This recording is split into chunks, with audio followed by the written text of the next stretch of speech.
This episode is sponsored by Aruba, a Hewlett-Packard enterprise company, and their partner, Wi-Fi Gear. Looking for a small business Wi-Fi network that works as hard as you do? One that's easy to set up and simple to manage through a smart app? Meet Aruba Instant On. Visit wifigear.co.uk.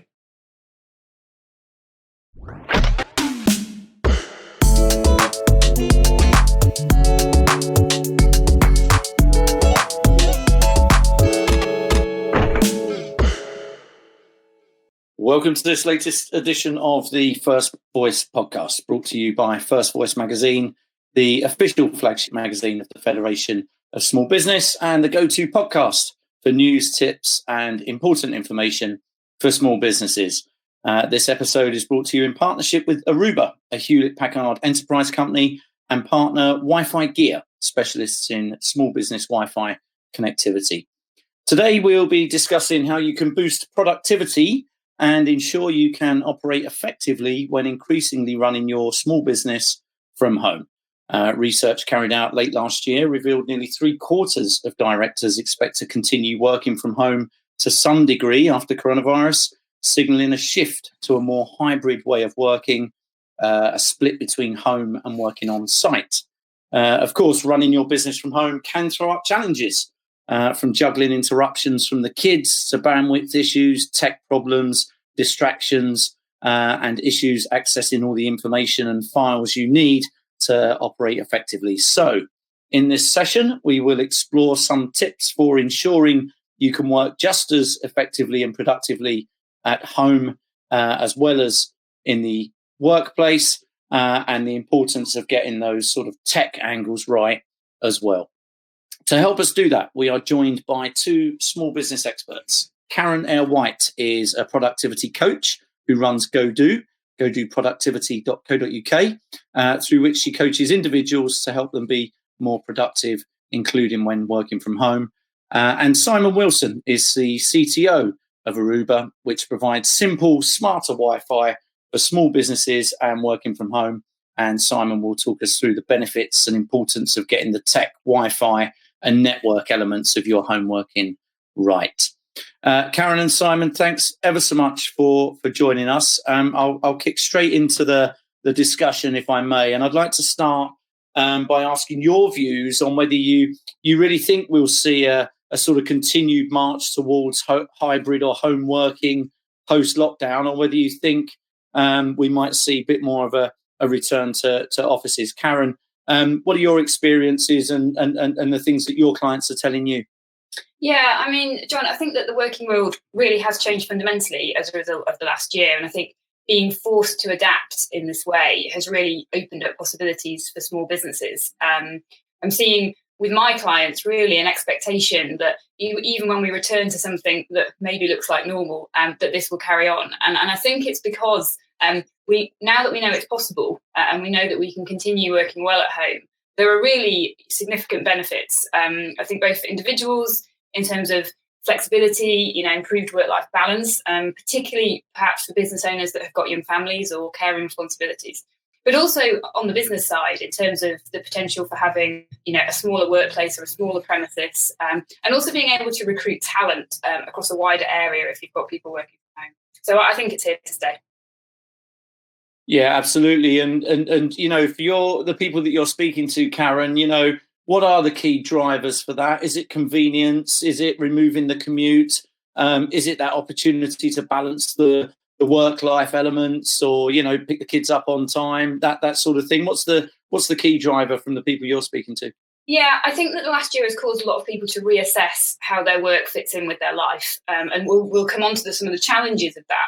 But I think there are huge benefits in terms of being able to spend more time at home, balancing it with appointments, with picking the kids up from school. I think for individuals will increasingly demand this from their employers. Yeah, absolutely. And Simon, I'd like to bring you in. Thanks very much for joining. What sort of insights can you share from the businesses that you're speaking to?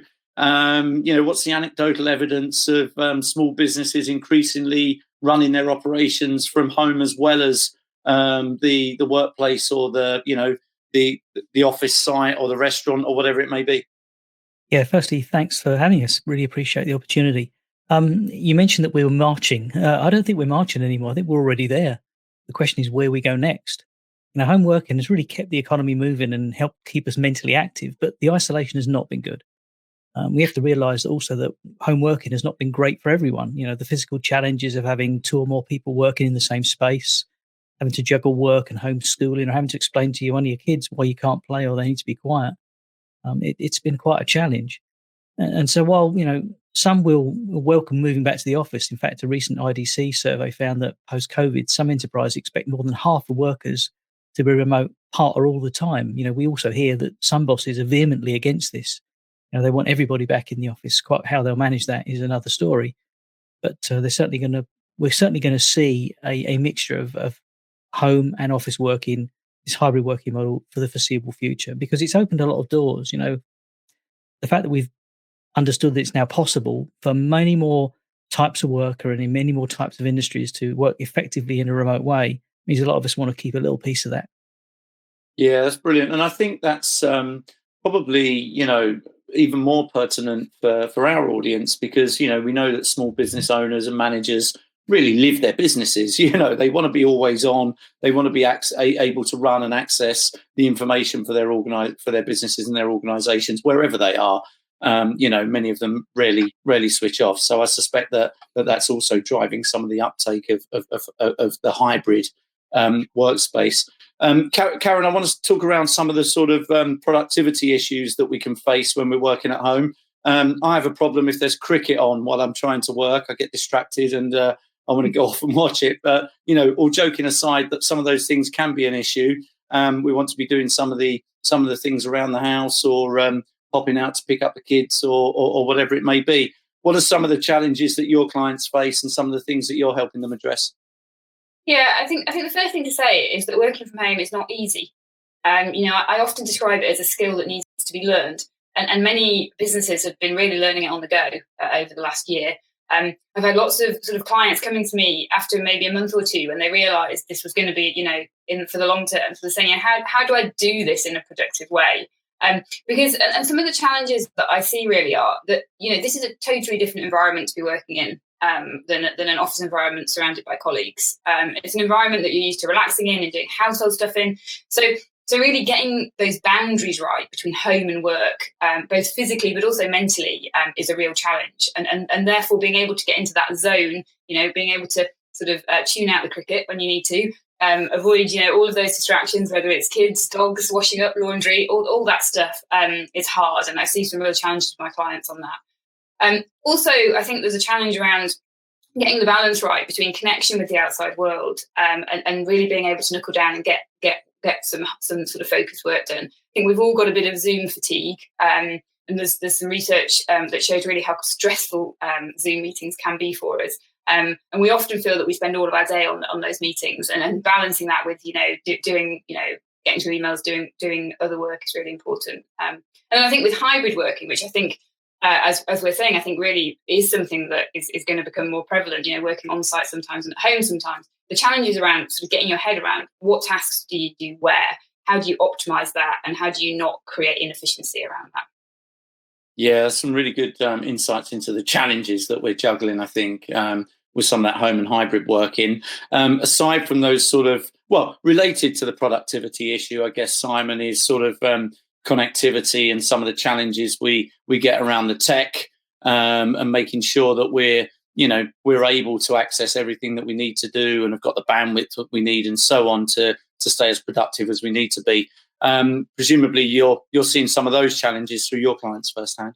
Yeah, for sure. But I think the first thing we have to acknowledge is that without the technology we already had, you think about the PCs and laptops and our broadband connections, most of us would not have been able to work at all for the past year. Yeah. Could you imagine working throughout the last year without tools like Zoom, or even having access to cloud-based apps, or indeed dealing with the things that get in the way of work, such as getting someone to fix a water leak when no one was there in the call center answering the phone? So the technology that we already had has certainly helped us. But of course, that being said, that technology was never designed to cope with what we're demanding of it. It's all well and good, with your broadband provider making claims of giving you a strong Wi-Fi signal everywhere in your house, and that you've heard that advertising slogan a few times. But however, Wi-Fi only works if both ends can see each other equally well. And also broadband speeds are just not good enough to have more than one person on a video call at a time. So we've all had to share. We've had to negotiate, and say, hey kids, rather than watching a streaming video, how about watching the DVD for a while I work on a call? Or maybe if there's two of you working in an office, figuring out that you're not on conference calls at the same time. It's interesting. I was on a call a few months ago, actually, where there were two people that just happened to work for direct competitors on conference calls at the same time. And I couldn't concentrate on the person I was supposed to be talking to because I was hearing the stuff their partner was talking about in the background about a competitive product. It was very interesting how some of these things can go to bite you sometimes. I mentioned, Wi-Fi only works if both ends can see equally well. So, we have to think about, having a good experience in one part of the house doesn't necessarily mean you get it everywhere. I think one of the big problems, of course, is that where our broadband routers, they're usually somewhere downstairs, usually by the front door, because it was the easiest place for the technician to install it. And even if you could see 5 bars on your phone, especially when you're sharing it with more devices, you're not necessarily getting a great experience. And of course, maybe that doesn't translate to you not hearing people, but it probably does translate to people not hearing you so very well, or your Zoom call freezing, or maybe one of your Sonos speakers not wanting to play.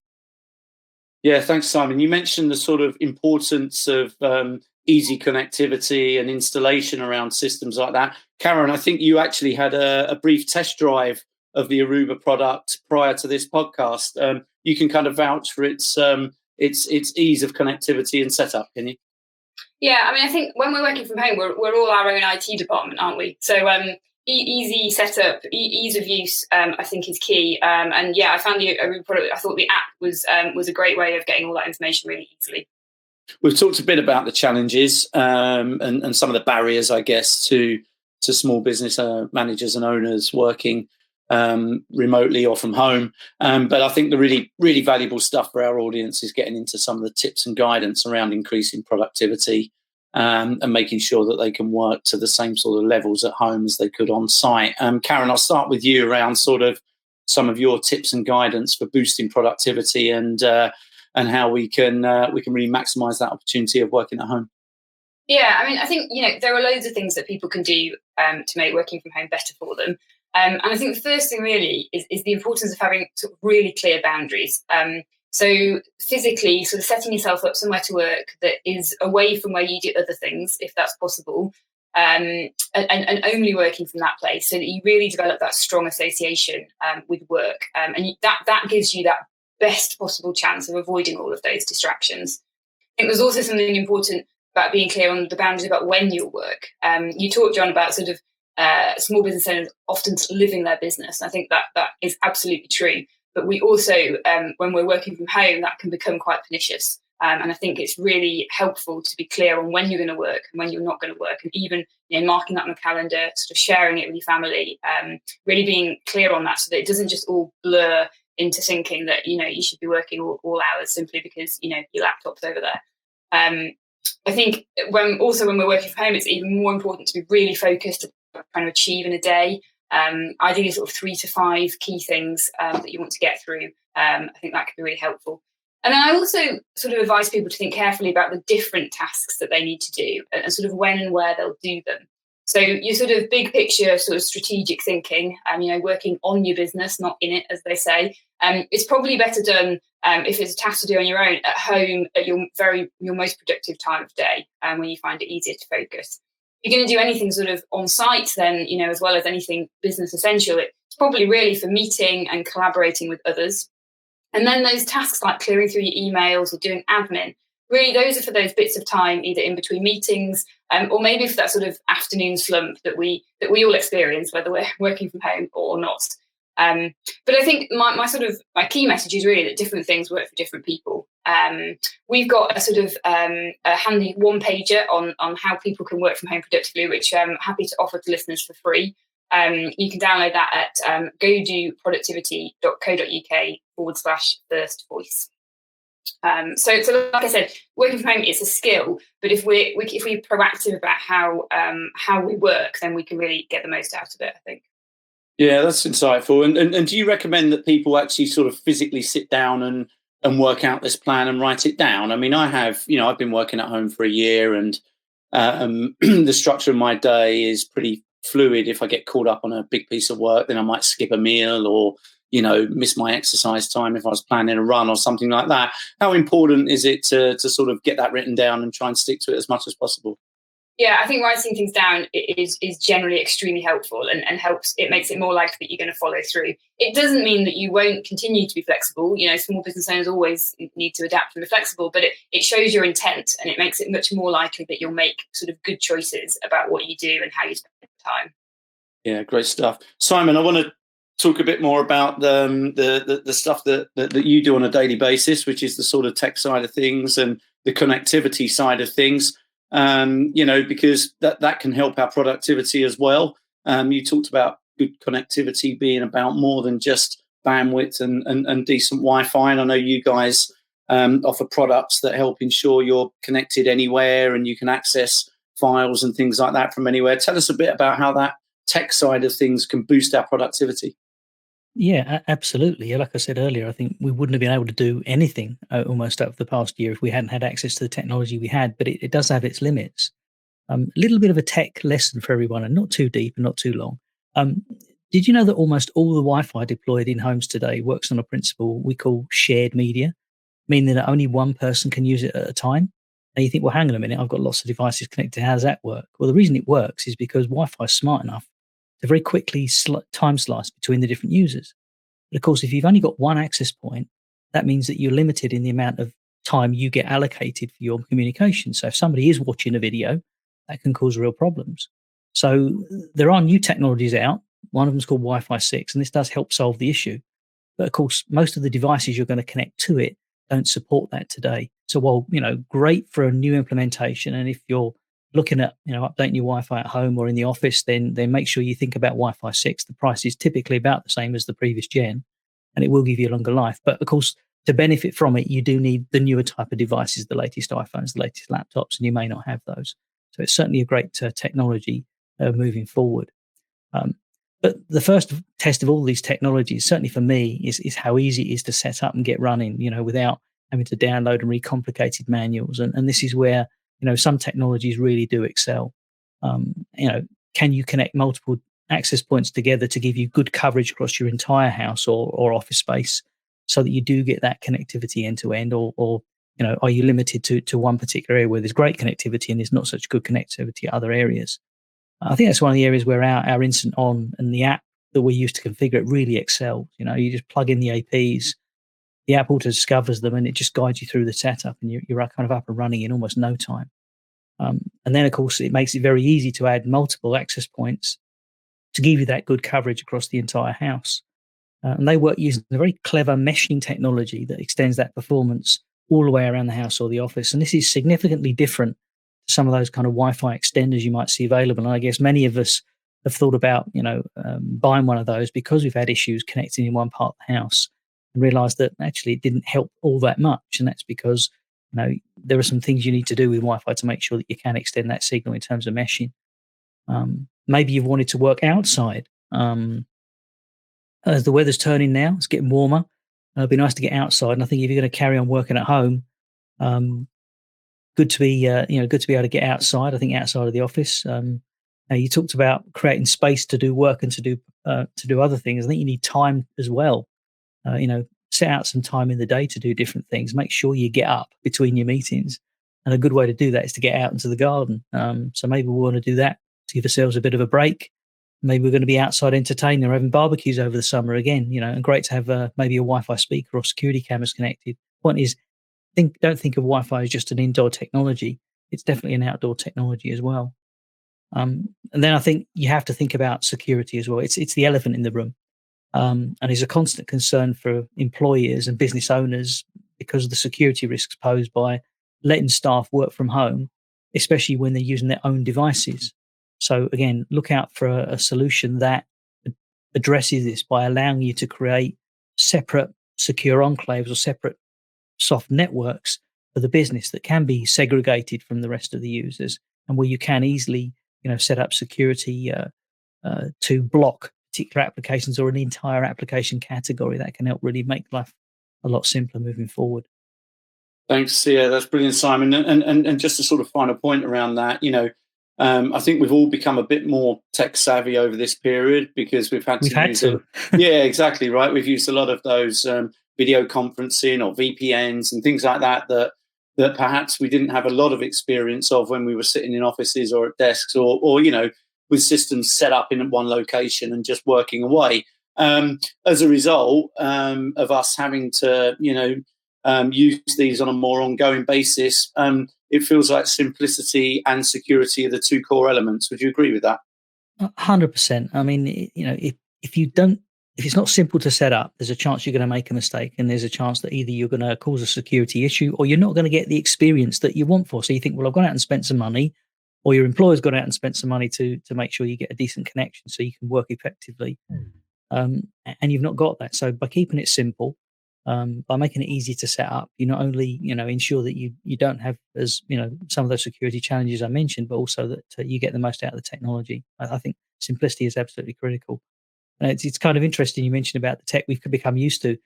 If you said you were going to Zoom somebody about 18 months ago, I wonder what sort of look they would have given you. Now almost everybody knows what that is.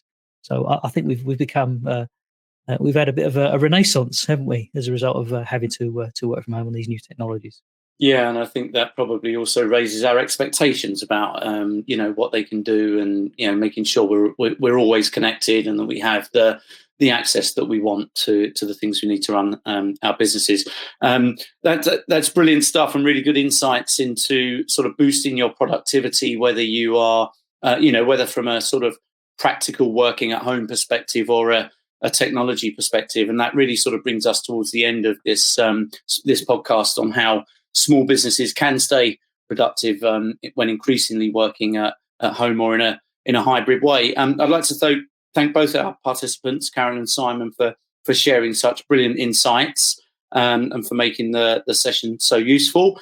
Karen, thank you for supplying the one paper, which I think you said is available via your website and /First Voice. So thank you very much for that. I'd like also to thank Aruba and Wi-Fi Gear for helping make this podcast happen today. Thanks to you, our audience, for listening. And please do subscribe to the First Voice podcast to receive regular updates and guidance on the big issues affecting small businesses. And finally, do remember that there's also a whole host of additional content, webinars, podcasts, and articles available for small businesses on the First Voice website at firstvoice.fsb.org.uk. Many thanks.